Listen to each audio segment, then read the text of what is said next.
Hello नमस्कार दोस्तों, आज की इस वीडियो में आप सभी को बताने जा रहा हूं। जैसा कि आप सभी को पता है कि खेसारी लाल यादव का अभी तक अपने फ्यूचर में सबसे भयंकर वाला फिल्म ला रहे हैं, जिनका नाम है संघर्ष 2। जी हाँ दोस्तों, मैं बताने जा रहा हूँ कि ये फिल्म आप लोग देखे भी हैं, कितना ज्यादा वायरल और तगड़ा तरीके से उनका ट्रेलर और टीचर मचाया था, जो कि काफी ज्यादा चैनल पर काफी ज्यादा 10-20 मिनट ऐसा कुछ व्यूज गया था।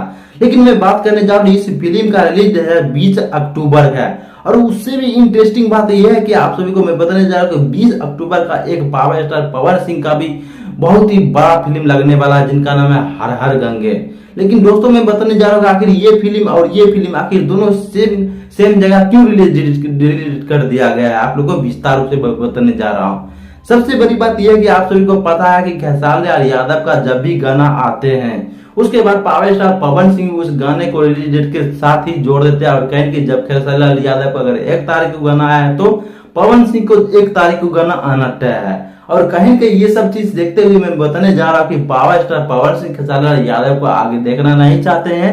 वो सोचते हैं कि खेसारी लाल यादव का गाना आगे नहीं जाए, चाहे फिल्म आगे नहीं जाए, और पावर स्टार पवन सिंह उसी प्रकार हर हर गंगे का भी रिलीज डेट 20 अक्टूबर को ही कर दिया है। आप लोग यहाँ पर देख रहे हैं, पोस्टर में पूरा सबूत के साथ दिखाया गया है। लेकिन मैं बताने जा रहा हूँ पावर स्टार पवन सिंह भैया को ऐसा नहीं करना चाहिए। जी हाँ, मैं बताने जा रहा हूँ कि उनके सारी भैया को भी चलने जाए और आपका भी फिल्म चले और कहीं कहीं बहुत ही अच्छे तरीके से कमाए और काफी ज्यादा आगे बढ़े। जी हाँ, ऐसे आप क्या सोचते हैं खेसारी लाल यादव भैया के बारे में, पावर स्टार पवन सिंह भैया के बारे में? आप सभी कमेंट बॉक्स में अपना अपना राय विचार दीजिएगा।